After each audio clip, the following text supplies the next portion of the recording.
afternoon. My name is Blaze Griffin. Today, we're going to be going over a breakdown of Ukraine's population between 2010 and 2025, forecasted for 2030. Professors was the third ranking. Classes data 625. Semester is summer 2025. School is doing research.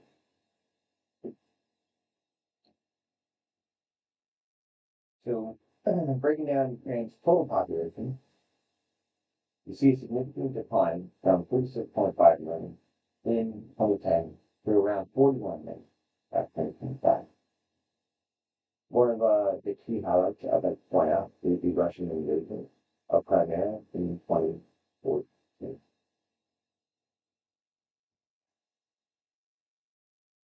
So this chart, this visual, displays the overall Ukraine population density over time, near 2010 and 2025.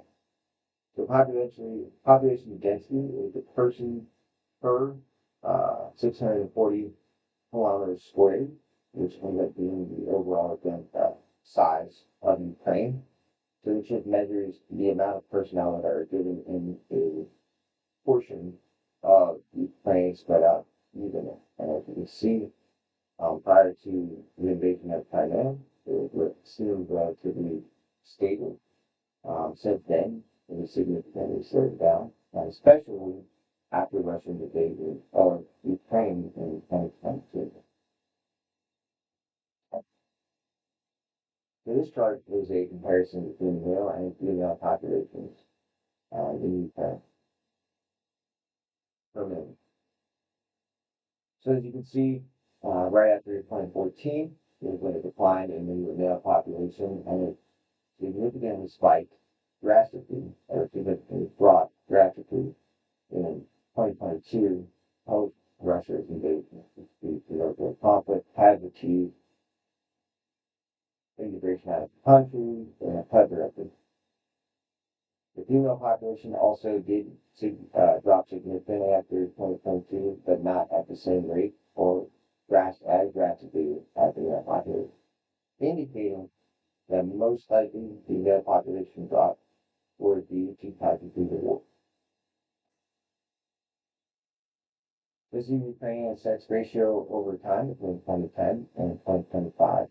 This injury highlights and indicates the amount of average males per 100 females in the block time between 2010 and 2025.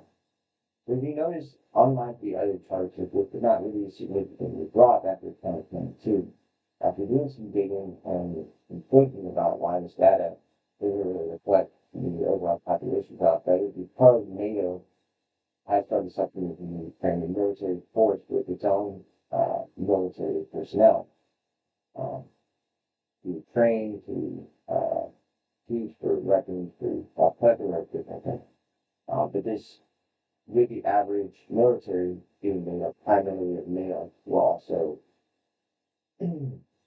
also boost the numbers for males inside Ukraine in that factor. This is all last video that we're going to be going over.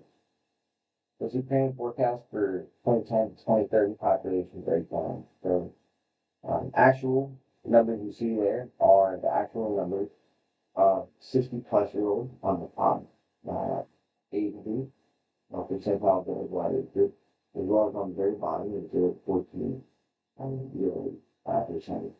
So I highlighted these two different portions of the population because they're not significantly thought of when it comes to the overall population of the country. When you hear population of the country, primarily thought of as adult age males and or adult age females, which can range anywhere from 18 to 50. So the forecast for a population, the aging population, that's 60-year-olds, is forecasted to increase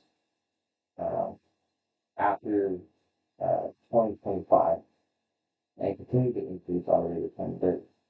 Now, as you can see in 2022, there was a higher percentage of children, which is the actual average is 2015, but it's significantly dropping in 2024. Now, due to the full-scale invasion of Russia into Ukraine, The forecast is actually increase of the children population that is actually due to the Ukraine pushing the Russians back over the border into their front and the success that they've had against the Russian military inside their own border.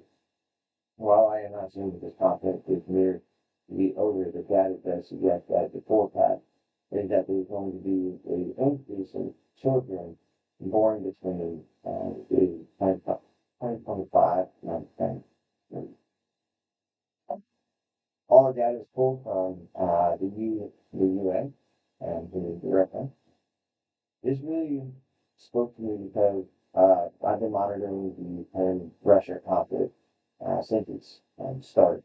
I do have my time. I've been told the specialist and looking at the population trends and the data to back it up.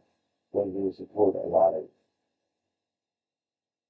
supports hope for the future as well as truly hoping that eventually uh, this conflict will be that. That is why I did select this for the project. I want to say thank you so much for listening. Good day.